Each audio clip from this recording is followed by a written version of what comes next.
یہ وہ زمانہ تھا جس زمانے میں جو ہماری الیکٹڈ حکومتیں تھیں، صوبائی حکومتیں، یہ لوکل باڈیز کا سسٹم یہاں سے ختم کر رہی تھیں، مختلف طرح کے مختلف حربوں سے وہ اس کو ختم کر رہی تھیں. تو انہوں نے وہاں بیٹھے بیٹھے کہا کہ ٹھیک ہے ہم تو ٹھیک ہے ہمیں ختم کر لیا ہے جو کچھ بھی، اور وہاں کچھ صوبائی اسمبلی کے ممبر بھی بیٹھے تھے، لیکن ایم کیو ایم نہیں مانے گی. ایم کیو ایم اس مسئلے کو اٹھائے گی اور پھر یہ مسئلہ چلے گا، پھر ہم دیکھیں گے کون روکتا ہے اس کو جو ہے. تو یہ بات انہوں نے اس وقت بھی کہی. حال فی الحال میں بھی میں نے کسی ایک اینکر کو جو ویسے ایم کیو ایم کے حامی نہیں ہے، جو مختلف باتیں کرتے ہیں دانشور ہیں، پنجاب کے دانشور ہیں، اس طریقے سے ان کو پیش کیا جاتا ہے. تو انہوں نے اچانک ایک بات کہی کہ ایم کیو ایم اس کا جو ہے لوکل باڈیز کا مسئلہ اٹھائے گی اور پھر پورے پاکستان کے اندر یہ پھیل جائے گا. اس طرح کی بات انہوں نے کہی. تو چنانچہ میں سمجھتا ہوں کہ ایم کیو ایم کو چاہیے کہ اس لوکل باڈیز کے مسئلے کو اٹھائے، اس کو قومی مسئلے کے طور پر اٹھائے، اور اس کے اوپر بھی آپ ایک پریس کانفرنس کریں، کہیں کہ لوکل باڈیز کا مسئلہ ہم اٹھانے جا رہے ہیں، اور اس میں اس کا ایک نعرہ بھی بنائیں، ایک اصول بھی وضع کریں اس کا جو ہے. اور اس میں جیسے میرے ذہن میں جو بات آئی تھی کہ کس بینر کے تحت جو ہے پوری جو ہے وہ چلے، اس میں all power to the local government, یا all power to local bodies, جس طرح سے آل پاور ٹو پیپل کا نعرہ تھا، یا آل پاور ٹو اللہ کا نعرہ ریلیجیس آرگنائزیشنز نے بنایا ہوا ہے، جماعت اسلامی نے بنایا ہوا ہے. اس وقت کی صورتحال میں سمجھتا ہوں کہ all power to the local government کا ایک نعرہ بنا کر، اور اس نعرے کو اگر اون کر لے تو اس کے تحت ایم کیو ایم جو ہے اس پوری تحریک کو لے کر چل سکتی ہے، اور اپنے آپ کو ایک وقت دے 5 نومبر کے مہینے تک کا، 5-6 مہینے کا، جس کے دوران تمام لوکل باڈیز میں جو الیکٹڈ ممبرس ہیں ان کے ساتھ رابطہ کیا جائے، اور ان کی جس طرح سے کسان کانفرنس ہوتی ہے یا ہوتی رہی ہے ماضی کے اندر، اس طرح سے ایک لوکل باڈیز کی ایک کانفرنس جو ہے وہ نیشنل کانفرنس جو ہے اس کو کر کے اور اس وہاں سے تحریک لے کر چلے. اس میں میں سمجھتا ہوں کہ اس طرح سے جو ہے ایم کیو ایم کا ایک وسیع رابطہ ہوگا مختلف علاقوں کے ایسے لوگوں کا جو الیکٹیبل ہیں، جنہوں نے بعض صورتوں میں بڑی بڑی جماعتوں کو بھی ہرایا ہے. پنجاب کے اندر پی ایم ایل این کو ہرایا ہے، سرحد کے اندر تمام لوگوں کو ہرایا ہے، اور باہر سب سے بڑی تعداد آزاد لوگوں کی آئی ہے. تو اس کے نتیجے میں ایم کیو ایم کو ایسے لوگ ملیں گے بالکل نچلی سطح کے، جس طرح کے لوگ ہمارا عنصر بنتے ہیں یا ہمارا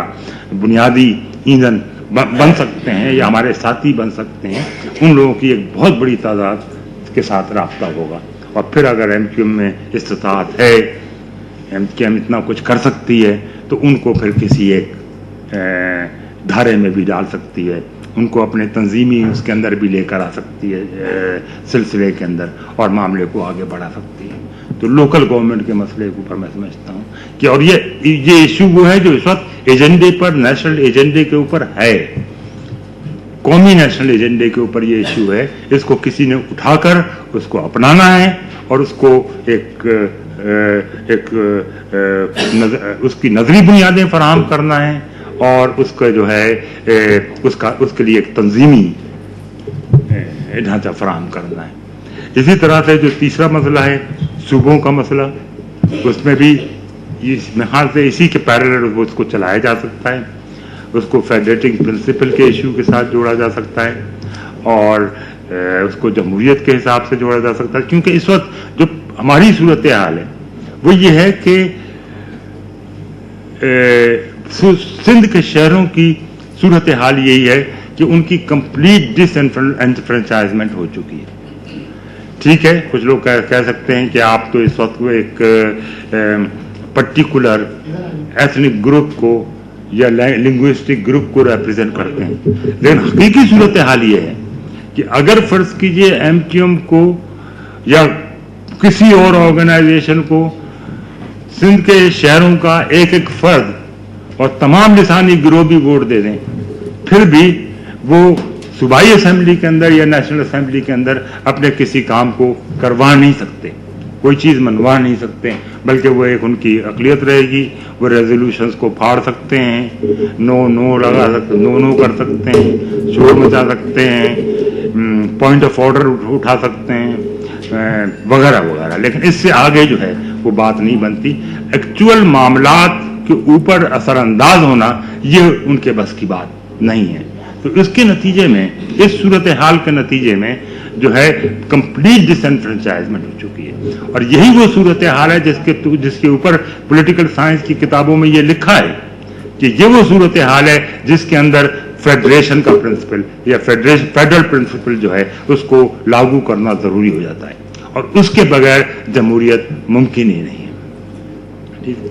یہ اپنی جگہ پہ بات ہو گئی. پھر میں جیسے ایک سوفسٹیکیشنس تو بہت آ سکتی ہیں, اور ظاہر ہے جب آپ لوگوں کا ذہن کام کرے گا تو اس میں 1,00,000 سوفسٹیکیشنز آئیں گی. کرپشن کی جدوجہد کے دوران شاید کسی مرحلے پر ایک اور پریس کانفرنس کر سکتے ہیں, اس میں یہ بتا سکتے ہیں کہ اس وقت کرپشن کی جو سب سے بڑی صورتحال ہے, سب سے بڑی جو صورت ہے وہ فورن انویسٹمنٹ اور فورن ایڈ, کہ اس میں فورن کمپنی نے کسی نے یہاں پر کچھ بنانا ہے, آپ نے پیسے وہاں سے لیے, باہر سے باہر چلے گئے. اور چنانچہ کیونکہ اس کی اویئرنیس انٹرنیشنل سطح پہ موجود ہے, چنانچہ ہم تمام ایک فیصلہ کر سکتے ہیں کہ ہم تمام ایمبیسیز کو ایک خط لکھیں گے, تمام ہیڈ آف دا اسٹیٹس کو ایک خط لکھیں گے, ہم ان سے ملیں گے, ہم ان کو امپریس کریں گے, ان کے اوپر اس بات کا زور دیں گے کہ بھائی آپ کے عوام جو ہیں اپنی کمائی میں سے کچھ پیسے نکال کر 1 یا 2% جیسا کہ ان کا پرنسپل ہے اس کو نکال کر آپ جو ہیں وہ ایڈ دیتے ہیں. وہ ایڈ جو ہے وہ اس طرح سے ہو کہ پھر آپ کے پاس یا آپ کی بینکوں میں آ جاتی ہے, آپ کے عوام کی جیب سے بھی پیسے نکلتے ہیں, ہماری جو عوام جو ہے وہ بھی اس کے تحت پستے ہیں, کیونکہ اس پیسے کو پھر ہمارے عوام نے ٹیکس کی صورت میں ان کو دینا پڑتا ہے, واپس کرنا پڑتا ہے. تو ایسا کیوں کر رہے ہیں؟ جب آپ ایک کام نیکی کا کر رہے ہیں اور اس کا اینڈ جو ہے وہ بدی کی طرف نکل کے جا رہا ہے, تو اور وہ آپ کے ہاتھ میں ہے کہ آپ اس کو روک سکتے ہیں, تو کیوں نہیں روکتے آپ اس کو جو ہے؟ اور آپ میں ہاتھ سے آپ کے عوام, ان کے عوام سے بھی بات ہو سکتی ہے, ان کی جہاں پر ممکن ہو ان کی پارلیمنٹ سے بھی بات ہو سکتی ہے. تو یہ بھی ایک اس کا ایک پہلو, مزید جدت جو ہے وہ یہ بھی آ سکتی ہے. تو ٹھیک ہے, بس یہ باتیں کہنی تھی میں نے.